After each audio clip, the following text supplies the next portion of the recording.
poco de lo que es el odio de clase. Sí, el odio de clase, las diferencias sociales, el porqué de esas diferencias. ¿Existe un problema con eso? ¿De dónde se origina? Vamos a verlo, amigos, porque es muy simpático y les va a encantar. Vamos.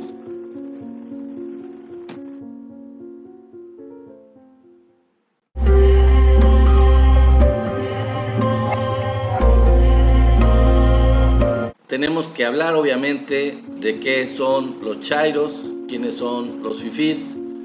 Esta clasificación que se ha venido a dar y que ya es muy antigua en el caso de los fifís, gente que estuvo en contra del gobierno de Francisco I. Madero, gente que era adinerada o tenía ciertas condiciones económicas privilegiadas sobre el resto de la gente. Ahora se ha venido a dar esta diferencia entre lo que se les llama fifís y los chairos, que somos la gran mayoría de la gente de este país.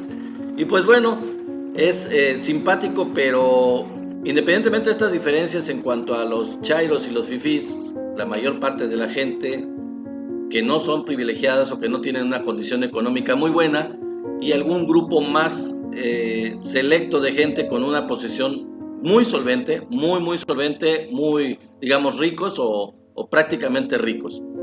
Pero esto es hasta cierto punto es una falsedad, porque hay mucha gente que se cree fifí y en realidad no lo es. En realidad no pasa de ser igual de chairos que nosotros, que los demás. Pero lo que sucede con estos chairos es que son los llamados derechairos.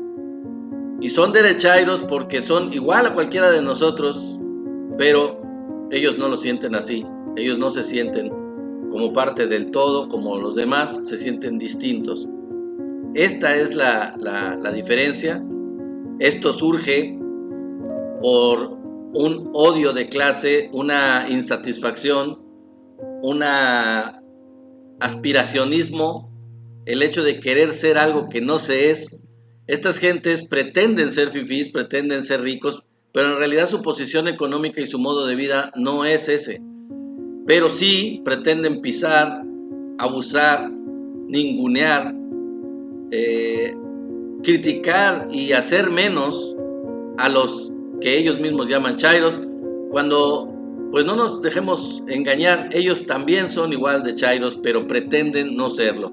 No están ubicados en su realidad. Es muy triste la condición en la que están, porque ellos no están ubicados en su condición real, sino que pretenden una que no tienen. Y bueno, de aquí proviene lo que es el racismo y el clasismo que tanto nos afecta, y de lo que acusan al presidente Andrés Manuel, de la polarización. La polarización no la inventó Andrés Manuel y no es de ahora, sino que la polarización se ha dado por las condiciones económicas diferentes de millones de mexicanos, en donde un solo grupo muy selecto, privilegiado, cada vez más rico, está en una burbuja, y el resto de los demás cada vez en condiciones peores, que son millones y millones, estamos en ese grupo, están fuera de esa burbuja y son los que viven la realidad de este país.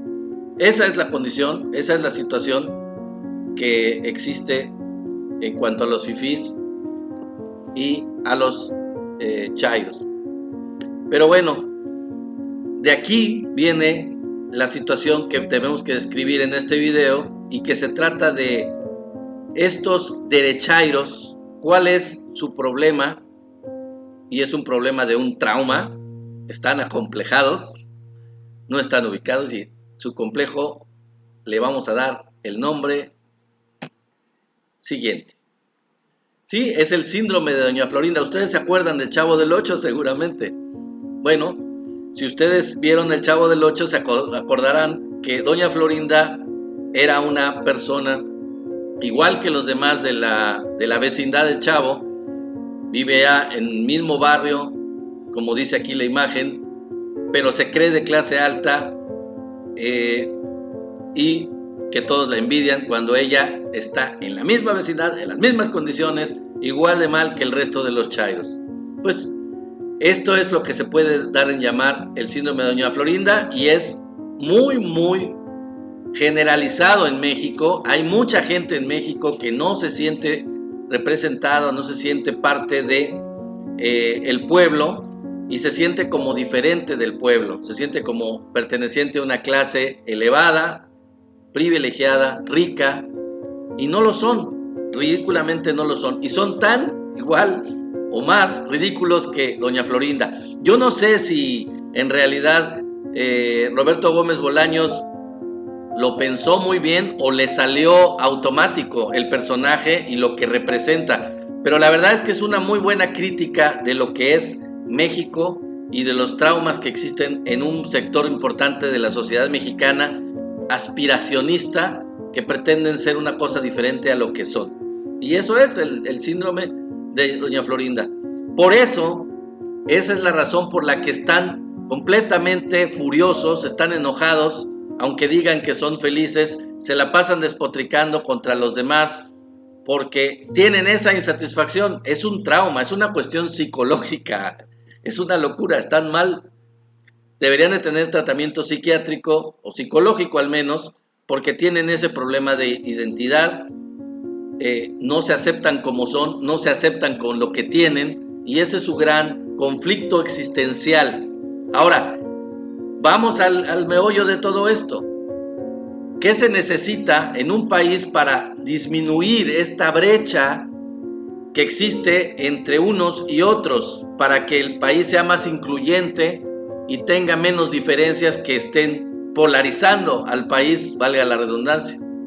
Bueno, pues lo que se necesitaría es básicamente reducir la pobreza, como lo está haciendo el presidente, reducir la marginación, aumentar las oportunidades de salud, de educación, como lo está haciendo también.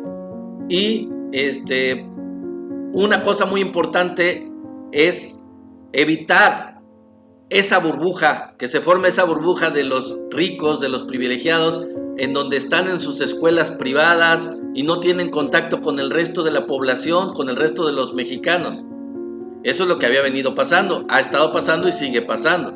En la medida que un país se acepte en inclusión de todos los que forman parte de él, todos los sectores sociales, todas las clases sociales, por ejemplo, en escuelas, las escuelas deben de ser incluyentes, deben ser públicas, para que en una escuela los niños tengan amigos ricos, los niños pobres y viceversa, se conozcan, se vean, se hagan amigos, tengan contacto unos con otros y entonces se den cuenta que es lo mismo. No se creen estas diferencias y estas distancias tan grandes que hacen que exista envidia y pueda llegar a existir odio de unos hacia otros, como ha pasado en muchos países en donde estas diferencias se van haciendo cada vez más grandes entre los dos grupos, los dos sectores de la población. Básicamente es eso, aumentar las posibilidades de la gente. Antes en México había lo que se llamaba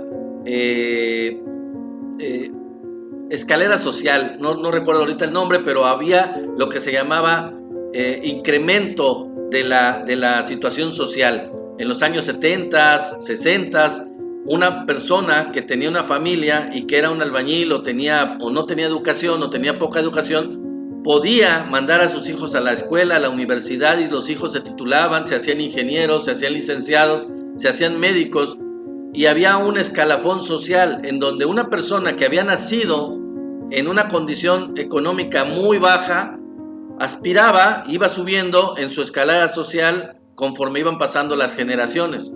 Bueno, esto se detuvo por el modelo neoliberal y esto ya no ha pasado.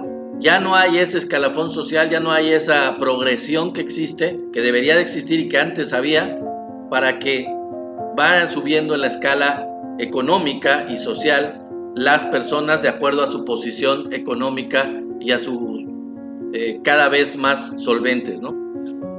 Entonces, la idea es regresar a eso, la idea es regresar a esa inclusión, cada vez dando más oportunidades para que la sociedad vuelva a ser cada vez más homogénea. Es imposible que lo sea por completo, pero que tienda a ser así.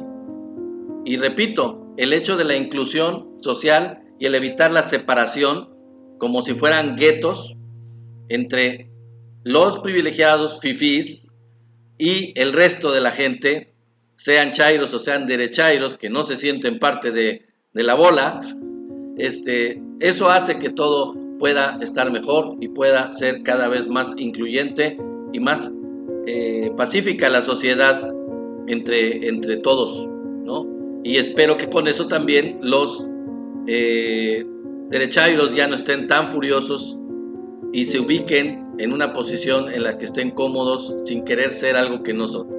Y bueno, finalmente, para terminar el video, les tenía esta imagen en donde se ve la diferencia de lo que opinan la derecha de clase privilegiada relacionada con sus beneficios que han obtenido durante mucho tiempo, criticando típicamente diciendo lo siguiente, ¿no? El comunismo te va a quitar tus bienes, le dicen a los pobres, tu riqueza, tus privilegios, y los pobres o los chairos les decimos, pensé que eso ya nos lo habían quitado ustedes. Y en realidad nos lo han quitado, se han embolsado miles de millones de pesos sin pagar impuestos y aislándose de nosotros en pequeñas burbujas de privilegio, y luego se quejan de que había delincuencia, de que había secuestros, de que había violencia, de que no podían vivir. Pues claro, se aislaron en esa clase privilegiada, distanciada de la realidad del resto de los mortales de este país, México, que tanto queremos recuperar y que vamos a recuperar con el presidente y con este modelo innovador que precisamente está tratando de cerrar esa brecha entre las clases altas y las clases más desprotegidas, apoyándolos con una serie de programas, muchos apoyos sociales para tratar de darles oportunidad y que puedan regresar a tener aspiraciones en sus hijos, en sus nietos, para poder subir en la escala económica y social. De eso se trata, amigos, de eso se trata. Y bueno, esto es todo por ahora. Espero que les haya gustado el video y los espero en el próximo. Muchísimas gracias por estar aquí. Recuerden que todos somos parte de la Cuarta Transformación. Bye bye.